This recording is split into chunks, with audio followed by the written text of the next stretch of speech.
An old holiday tradition for many Utah families is gaining new traction in the pandemic. Yes, it is. More and more families are opting to legally cut down their own Christmas tree. It is a cheerful trend Daniela Rivera decided to look into. Yeah, we want to try to find a good one. That one looks pretty good over there, too.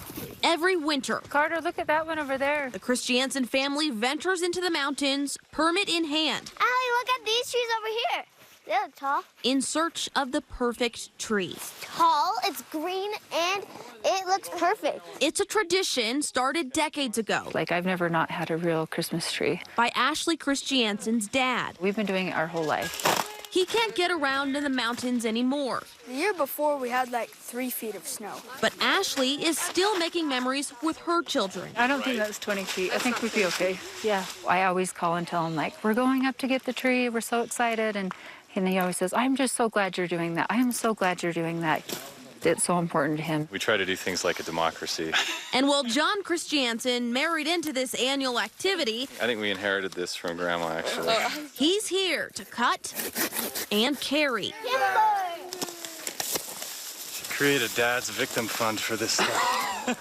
Gave that to Rhett this year for his first Christmas. In another Utah family's home, My grandma makes this ornament every year. this tree represents an old tradition started anew. I grew up chopping down a Christmas tree every year with my family. Sydney and Jake Christensen decided to pick out and chop down a tree to celebrate their first Christmas with 3-month-old baby Rhett. Last year we were looking for the perfect tree, and this year it was kind of like, okay, we have a little baby, he's getting tired, this looks nice. Whether seasoned tree hunters or families trying something new, the numbers show more Utahns are opting to legally chop down their own tree. It's just a chance to get out in the winter and enjoy the woods.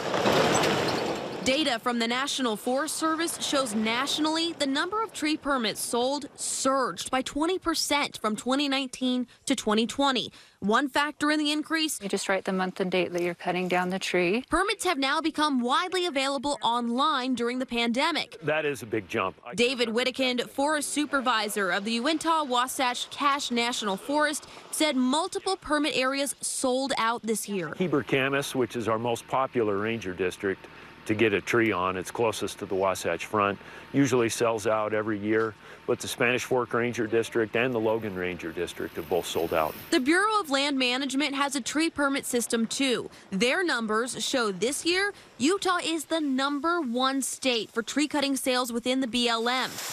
As of December 6th, more than 5,700 trees collected from permits sold in the state brought in a little over $51,000. Let's walk over and look at them. The BLM says Christmas trees are a renewable resource, and the program provides an affordable, sustainable, family-friendly activity.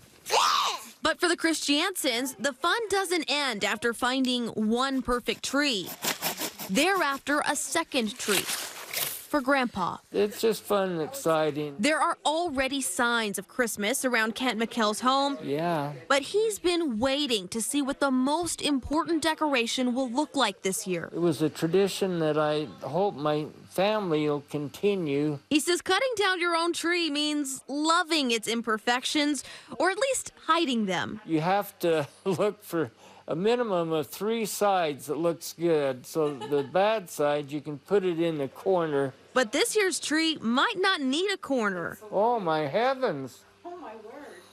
That is really a beauty. Some years you don't get such a pretty tree. That's a dandy.